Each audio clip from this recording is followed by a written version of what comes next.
ഈ മതിലിൻ്റെ മേലയിൽ കൂടെ നടന്നു വരുന്നത് ആരാന്ന് മനസ്സിലായാ? ഇതാ നമ്മളെ കാവക്കാരൻ കേട്ടോ, നമ്മളെ വീടിൻ്റെ കാവക്കാരനാണ് ഇവൻ, ഷിപ്പിക്കുട്ടൻ. ഇന്ന് രാവിലെ കുറച്ച് നേരം ഇളക്കി. കാരണം നമ്മൾ ഇവന് വേണ്ടിയിട്ട് ചുറ്റും 6 വരി കല്ല് വെച്ചു, മതിൽ കെട്ടി, എന്നിട്ട് ഗേറ്റും അടച്ചു. അപ്പം ഇവനെ ഒന്ന് ഇളക്കി നോക്കാം, എപ്പോഴും കെട്ടിയിടുന്നല്ലേ.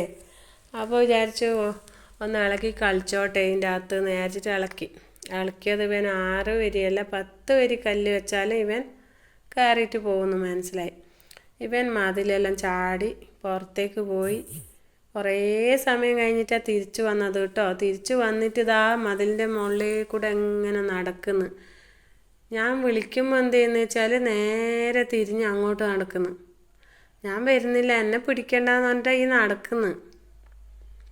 ഞാൻ പിടിച്ച് കെട്ടിയിടുമെന്ന് വിചാരിച്ചിട്ടാണ് ഇങ്ങനെ അങ്ങോട്ടും ഇങ്ങോട്ടും കുറേ സമയം നടക്കാൻ തുടങ്ങിയിട്ട്.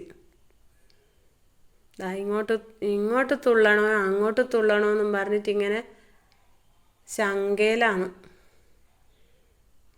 കണ്ടോ, ഇത്രയും ഹൈറ്റിൽ മതിൽ കെട്ടിയിട്ടും അവൻ ഒറ്റ ചാട്ടത്തിന് പുറത്തേക്ക് സ്ഥലം വിട്ടു. അപ്പോൾ ചുറ്റും 6 വരി കല്ല് വെച്ച് മതിൽ കെട്ടിയത് വെറുതെ ആയി. ഇവന് വേണ്ടി കെട്ടിയതായിരുന്നു. നോക്കുന്നുണ്ടോ? ഞാൻ വിളിക്കുന്നതായിട്ടാണ് നോക്കുന്നത്. ഞാൻ വിളിച്ചിട്ടുണ്ടായിരുന്നു. അടുത്തേക്ക് പോകുമ്പം പുറത്തേക്ക് തുള്ളാൻ നോക്കുന്നു. ഇതാണ് എൻ്റെ ഷിപ്പിക്കൂട്ടൻ്റെ കുരുത്തക്കേട്. ഇന്ന് ഏതായാലും ഇനി പിടിച്ച് കെട്ടാൻ ഉദ്ദേശമില്ല. ഇന്ന് ഫുള്ള് ഫ്രീ ആയിട്ടിരിക്കട്ടെ.